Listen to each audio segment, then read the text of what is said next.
I just want to introduce myself. I'm Kathy Leighton, and I'm an advanced planning counselor. I do work with the Modetz funeral homes. There's five funeral homes, so we have one here at Silver Bell and Lapeer Road. We have one in Rochester, one in Waterford, one in Macomb, and also one in Armada. But what we're talking about tonight is just kind of getting you the understanding of the importance of pre-planning, thinking about pre-planning, giving you some ideas. So this is me. This is a long time ago. My nephew, it's my great nephew, and he is now 13, so just a little different. But I've been with the funeral home now for 8 years. My background is banking. I left the banking world because it got to be the point all I could do was help people get more credit cards, and it used to drive me nuts. And so I love the fact that I now can help people in the worst time of their life and help them take care of their families, and that's what I'm doing. So we're going to do a little trivia, though, to see how you're doing. So the first question: who holds the world's most expensive funeral? So was it Michael Jackson, Elvis, Princess Di, or John F. Kennedy? Go ahead. Princess Di. Okay. Yeah, I'd say Princess Di. Yeah. Actually, it's not. It's actually Michael Jackson. Really? Mm-hmm. His funeral, I believe, was Princess Diana's was about 10 million. His was double of that. So, and a lot of it had to do with they did so much more. You know, they rented the Coliseum, that kind of stuff. So, and then what celebrity saw their funeral tickets scalped for more than $10,000? Prince. How if they were dead, how could they see? Well, they wouldn't necessarily see it. What of these people had? That's a good point. You got it. Oh. Actually, again, it's Michael Jackson. Wow. Because again, he was at the Coliseum. People were scalping the tickets. So, okay. Who owns the plot next to Marilyn Monroe? Say Kennedy. No, let's see here. So we got Joe DiMaggio, Madonna, Hugh Hefner, or John F. Kennedy. Probably Joe DiMaggio. Say Hefner. You're right. Hefner? It's Hugh Hefner. He went when Marilyn Monroe died. He went right away and bought that plot at the mausoleum next door. So it is Hugh Hefner. I mean, Joe DiMaggio was married to her. Mm-hmm. Yeah. Okay.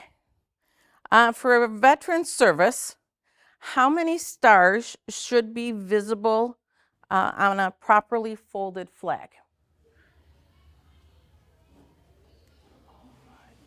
3.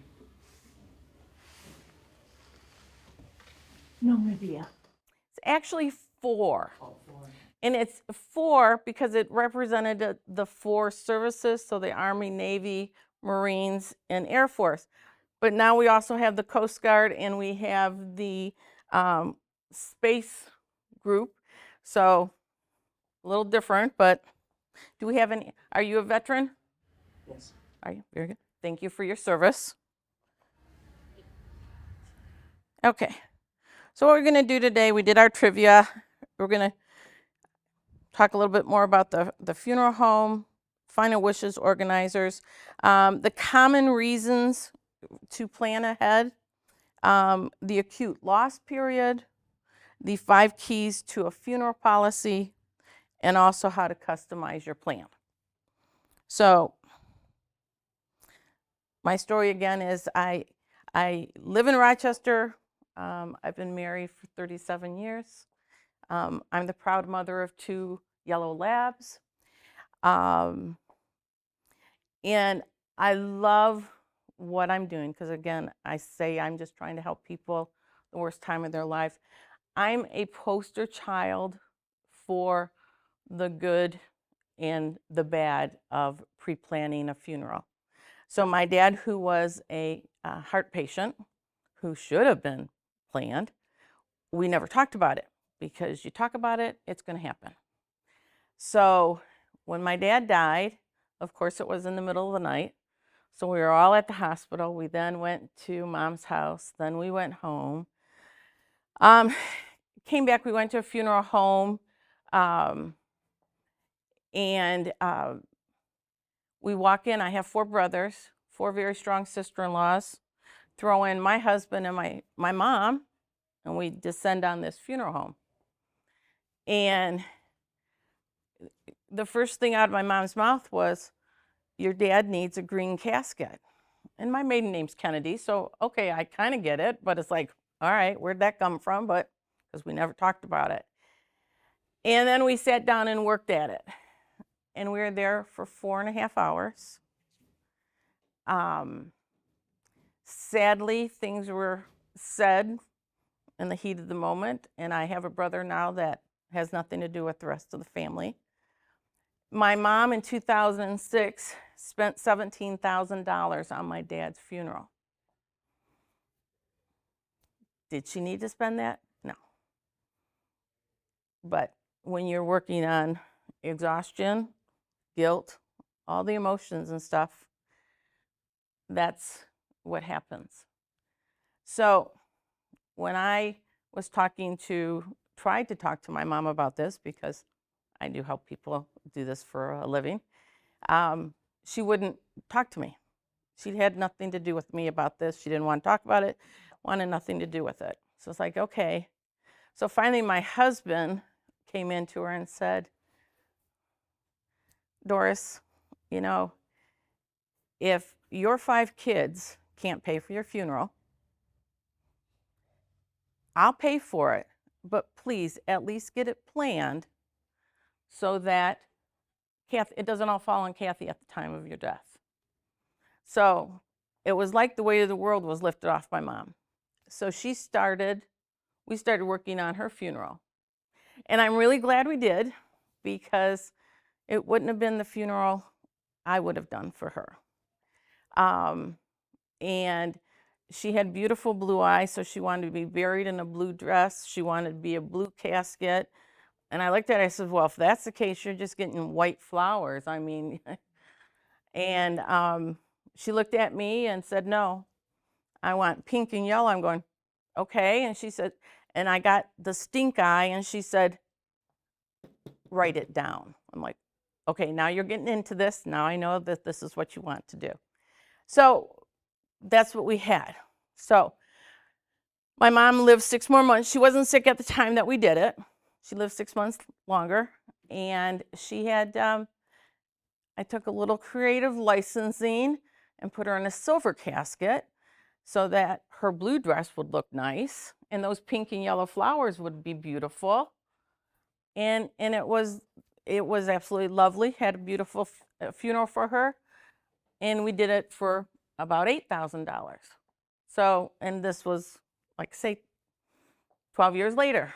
But it made all the difference in the world, because that same group that was at my dad's funeral planning was at my mom's. So it's 4.5 hours for dad's. Because we had it all planned, we were there 45 minutes. We had to pick the date, the time, the printing. And of course, I had one brother say, shouldn't we have a better casket? And the reality is, it's just going in the ground. No, we don't need a better casket. So it does make a huge difference. The stress wasn't there. We actually got along. The ones that didn't before, we all got along.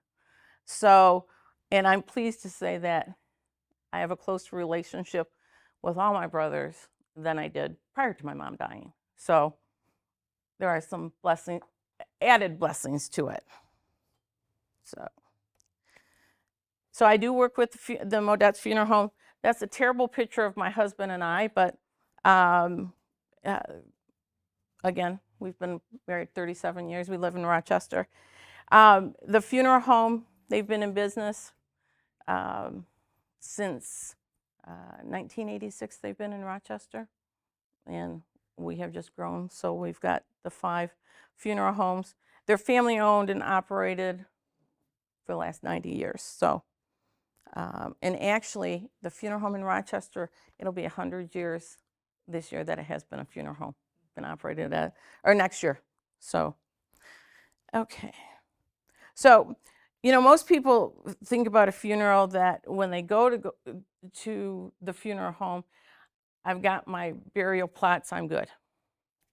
Well, the reality is there's about at least 75 questions a funeral director will ask you at the time of death. And you've got to make those decisions within 36 hours, to get things accomplished. So that's why it's another plus of pre-planning. So in a final wishes organizer that we have, we take the vital statistics. So what that is all the information needed for death certificates, your wants and wishes of cemeteries, the funeral home, even to the color of flowers. Again, special instructions, like the color of flowers. Your service request, your funeral service request, whether you want to be cremated, whether you want to be buried, that's all in the final wishes organizer. If there's a military record, we get the military record so that we will bring in the military for services, or if there's the ability of you going up to Great Lakes National Cemetery, that's all in the final wishes organizer. And then it also has emergency contacts. So if there's people that you want us to contact and stuff, not that you want us to contact, that would be contacting us for you, we keep that list also. So, why do people pre-plan their funeral? Well, it takes the decision burdens off the family. There's nothing worse than not knowing what the family wants or what your loved one wants. And again, too, it takes away the doubts of what they wanted because it's down in writing. It gives you peace of mind. So the family, you don't have to worry about what's happening. It's done. It's written out what you want. It allows your loved ones to have a positive grieving experience. Again, there's not, if it's all done or all planned at least, it helps your family with all of the little things that they don't have to worry about. And actually the other part too is you can, it's kind of a 2-part, you can pre-plan and you can prepay. To me, the important part is the pre-planning because you get all your questions answered. The family does not, there's no question of what you actually wanted. Does anybody have any questions? I'm getting caught in the... So I'm assuming that all of this is going to be dependent on, especially the prepaying, if you are in Michigan.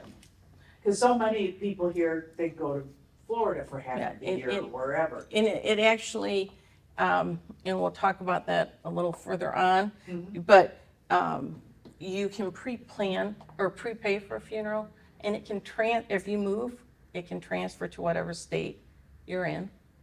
Okay. There's also, it's called out of area protection, that can bring you back from where you are anywhere in the world.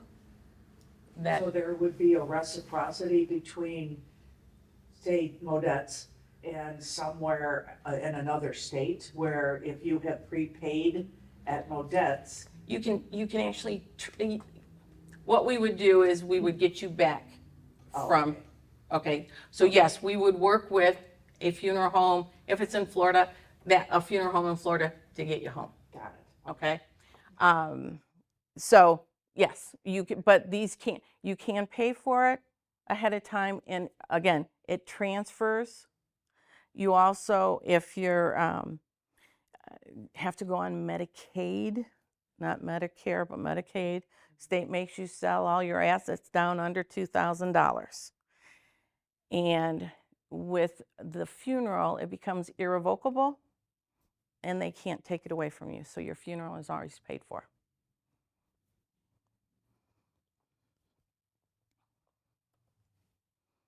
Okay, does that picture look? Do you guys remember where you were? I think we all do. I think we all could tell you.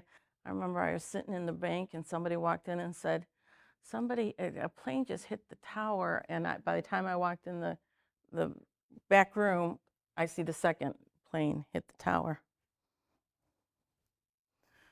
You know, when did you hear the news? Whether it was seeing it on the TV, hearing it from somebody else.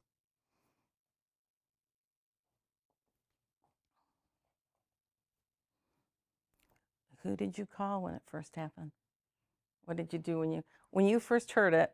What did you call somebody? Did you call somebody, say, hey, turn on TV, look what's happened? Like I say, it became, I was in a bank and everything just kind of stopped.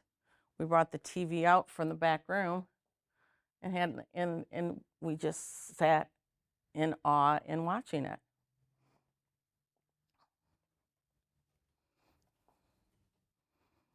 Again, what did you see? You know, still, I don't think any of us can. It's very hard to even talk about it still see, I mean, 20 years, been 22 years, and it's still it's there. But, you know, it was wonderful because we did gather nationally. It was nice to see the nation come together.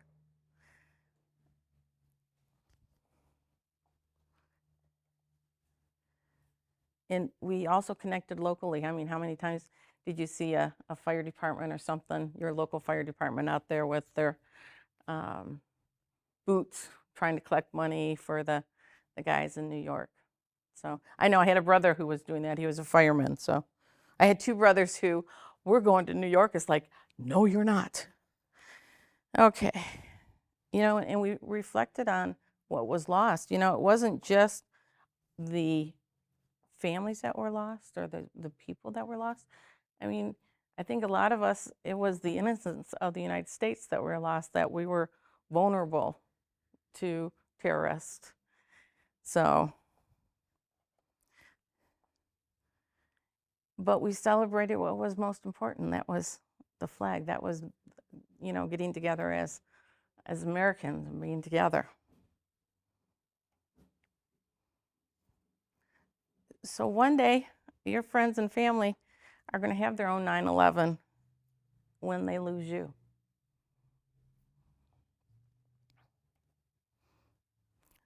So we have what's called the acute loss period. And as you can see, so again, the first thing you do is you hear about it. Who called you to tell you when your mom passed away? You're going to share that. So whether it's you calling somebody else or you're talking to your family or whatever, that's part of the acute loss period. Seeing it, okay? And this is probably the hardest thing that I hear from people. It is when they want to be cremated and they walk in and just say, just burn me up. It's like, oh, please don't say that. People need to see that, need the closure. I work with a group called Sandcastles, and it's grief support for kids. And you know what? Kids have a hard enough time with death as it is, but how do you go from what you look like there to this little box on the up in front of the group, and it's like kids have a hard time with that. They need, and I think if you look at it, we all need the ability to see it for that closure. So we're going to have a gathering. So we're going to have your funeral, your visitation, your funerals. Connecting with other people. I know the one thing my mom said when we were planning hers, I'm 86, nobody's going to be there. Well, my mom died in January, and on a snowy, icy, freezing cold Sunday afternoon, we had 354 people come for her visitation.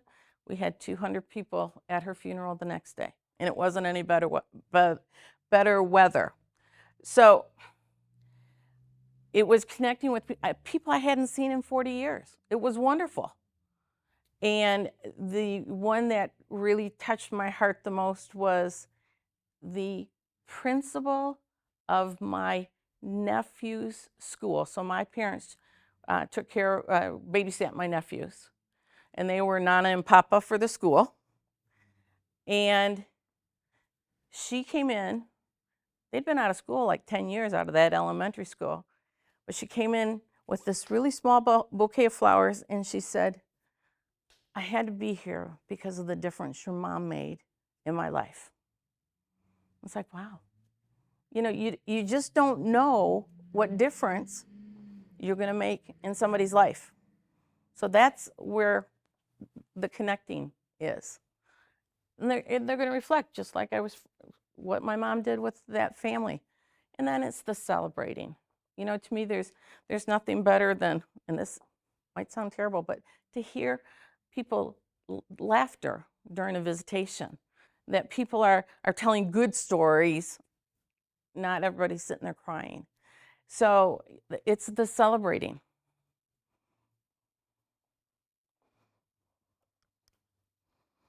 So there's 5 pieces or 5 points to a funeral policy. So again, if you pay for it ahead of time, you lock in the cost of today, the pricing of today. Your funds are protected by an insurance provider. It is transferable to any funeral home in the United States. You can do it, you can pay it all at one time. You can make payments, whatever your choice. In the protection with it, if you're making payments during the, say you're making 5 years of payments and something happens to you, what it does is it pays it off so that the family doesn't have to come up with additional funds. Does anybody have any questions? Is there people that, funeral homes that are in a group that you know will take care of things? Because I was lucky when my husband died in Florida, we had him brought up here. Mhm. And boy, to think of if I had to do that, oh my God, where do I start doing it? And firemen said, this funeral home down here my family's been there, I recommend them. And when they worked with you guys, it was no problem whatsoever. So, I mean, there must be some things that are guaranteed, like if you go into this group, you are going to guarantee this and produce or do, you know, if I would have paid up here and then I decided he would go down in Florida. What happens is the money is growing. So there, you know, if you're putting money in so that we can tell you if you're here another 20 years, that money is growing. So if there's a death that you're moving down to Florida, you're not going to have just, say it was $5,000 today, it's going to grow. So the money would probably be there if they're going to change the price on things. Except that money's actually there to offset the inflation of cost. So you pay $5,000 today, but if the death occurs 20 years from now, the likelihood that the funeral home charges $5,000 still is not likely. So while it's earning interest, it's there to offset the inflation of the funeral home cost. That's true, but you don't get, if, say, with what you just said, Mm-hmm. if you decided 15 years down the road that you wanted to be buried somewhere else and you wanted your money back, Mhm. you don't get all that extra interest money that your money's It made. depends on the funeral home. Some funeral homes refund that and would do it at All current depends on when they value. write the contract out, because I just went through that.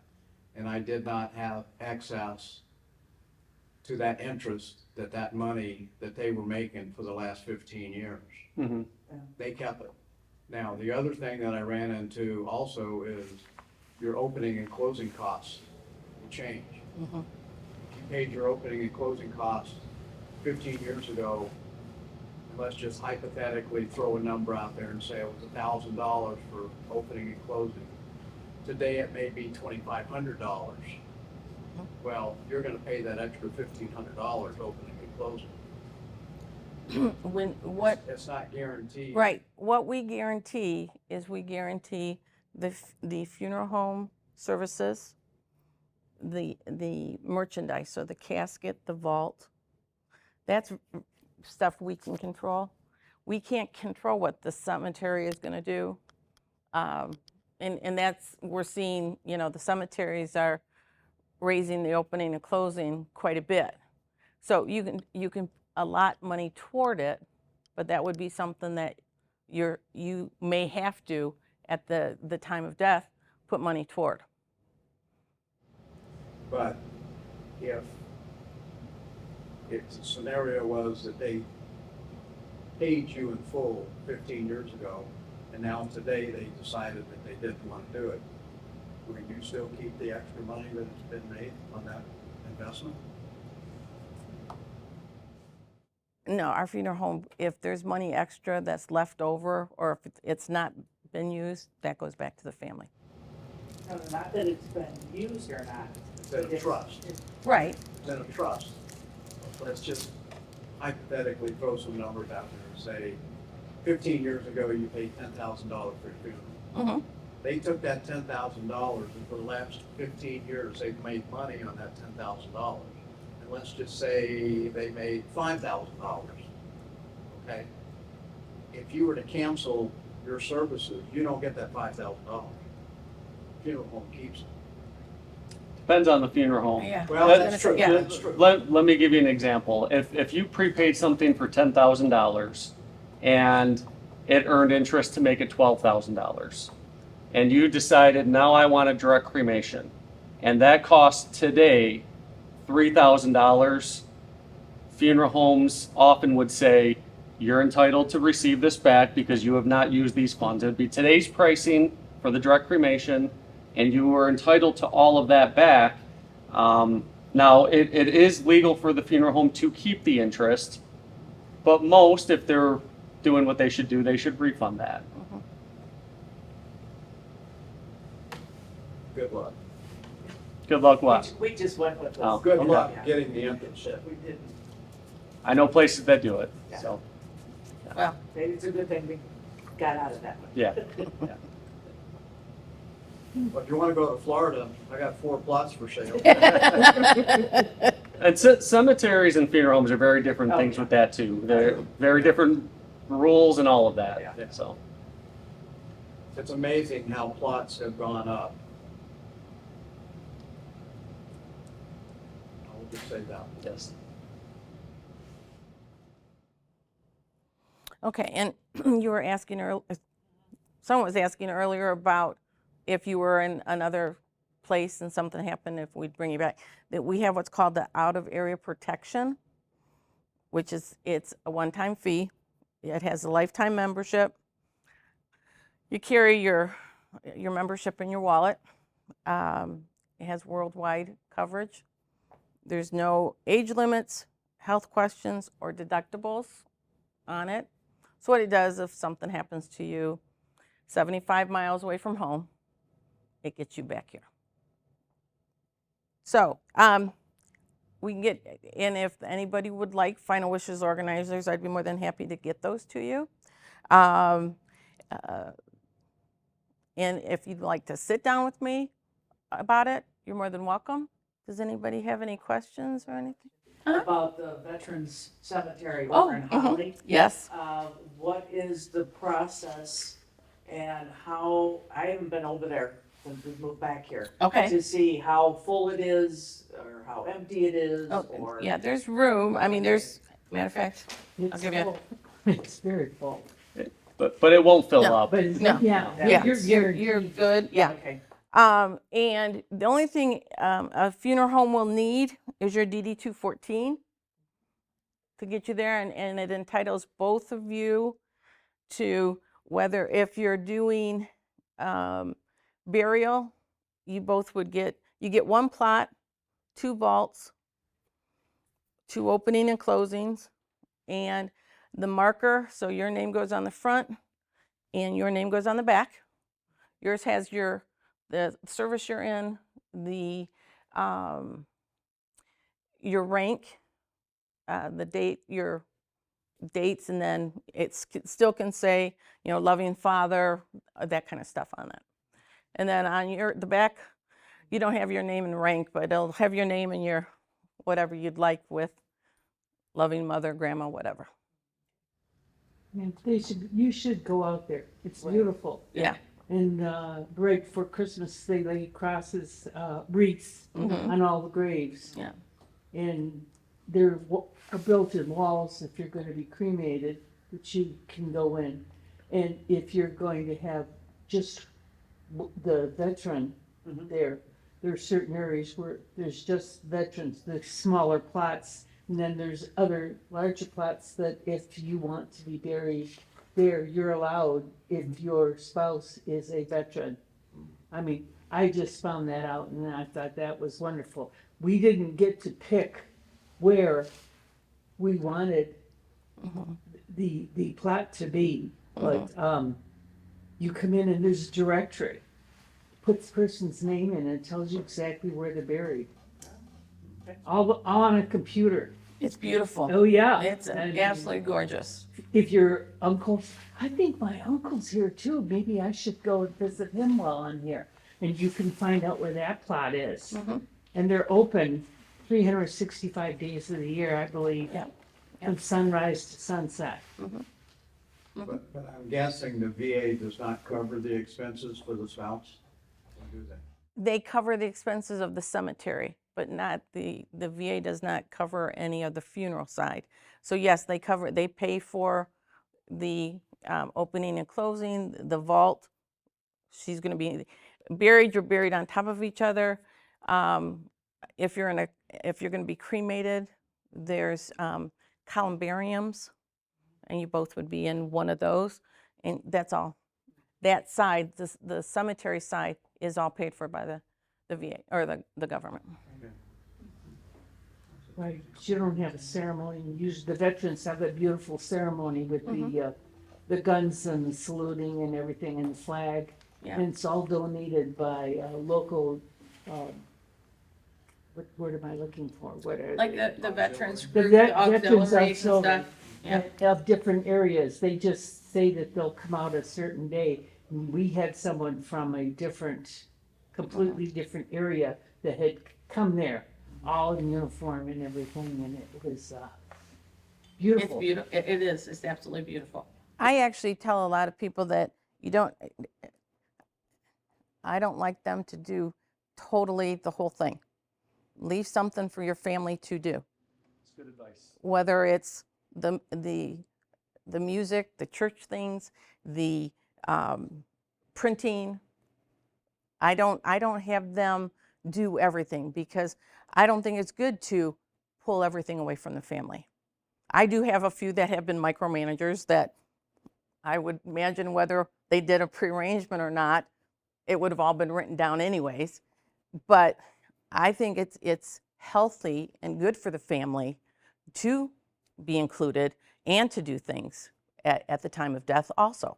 So, But on the other side, the flip side of that too, me just going through the death of my father, if everything was pre-planned, emotionally, I would have, I think, been far better off because there was continual like arguing between my sister and myself because she thought Dad wanted it one way and I didn't. I happened to agree with it, so it made it really hard for me.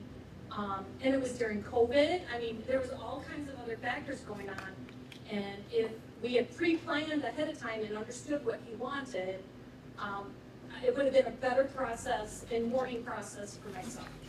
Absolutely. So there's You know, both sides. there's pros and cons to both of them. I think for me with my mom, because I was able to have everything pre-planned ahead of time, she didn't prepay for it, it was pre-planned.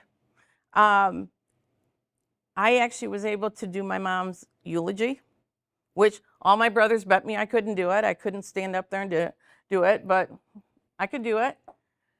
There wasn't the stress. But again, it wasn't all done.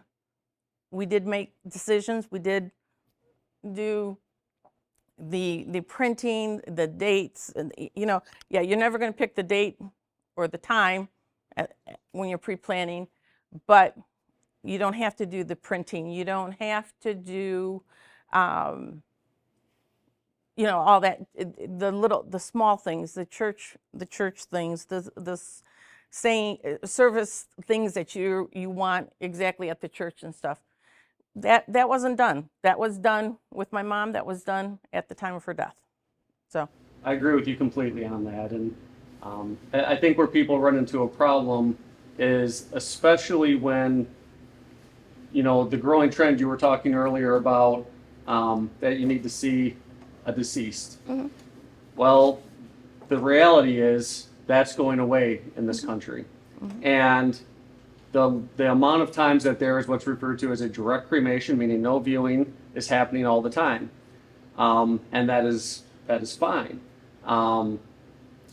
But if, say, I go in and I say, I want a direct cremation, and I don't discuss that with my family, and I just say, everything's all set up at the funeral home, you guys don't have to worry about anything. And then my death occurs, and they come in thinking there's going to be a funeral, and I say, well, it's a direct cremation. There can be some real complexity, and I can tell you that scenario happens.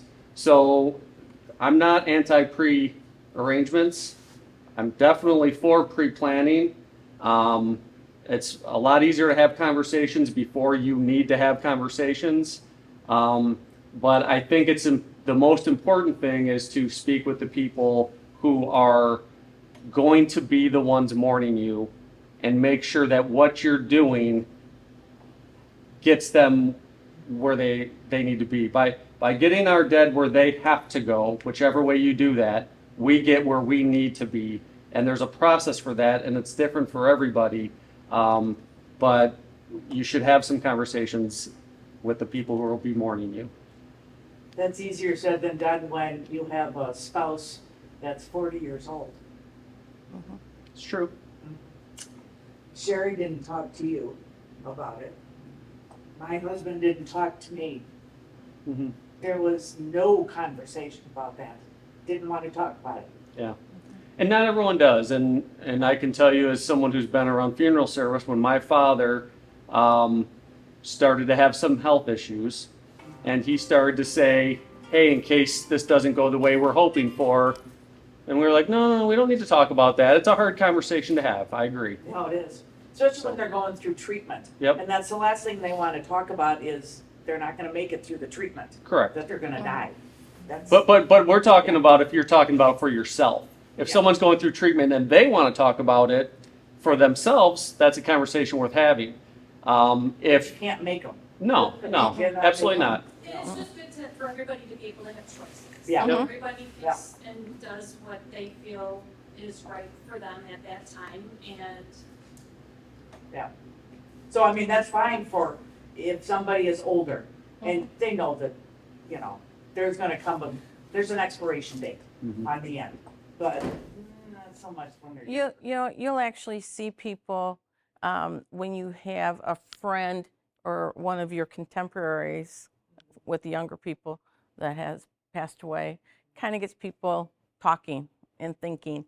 And the most important part is thinking about it, and even if it's just getting some things written down, that or that you're communicating with your family that, you know what, I don't know that I want what they did, but this is what I want. It's communication, and you've got to be careful. Not, by not doing it, by not talking about it, hurts as much as talking about it, because who wants to talk about it? Who wants to talk about dying? Nobody does. But the reality is, none of us are getting out of here without it. So. All right, well, thank you so much, Kathleen, for Yeah. coming out today. You're Does welcome. anybody have any other questions for her, or? Thank you. You're welcome. Thank you. Thank you, everybody, for coming.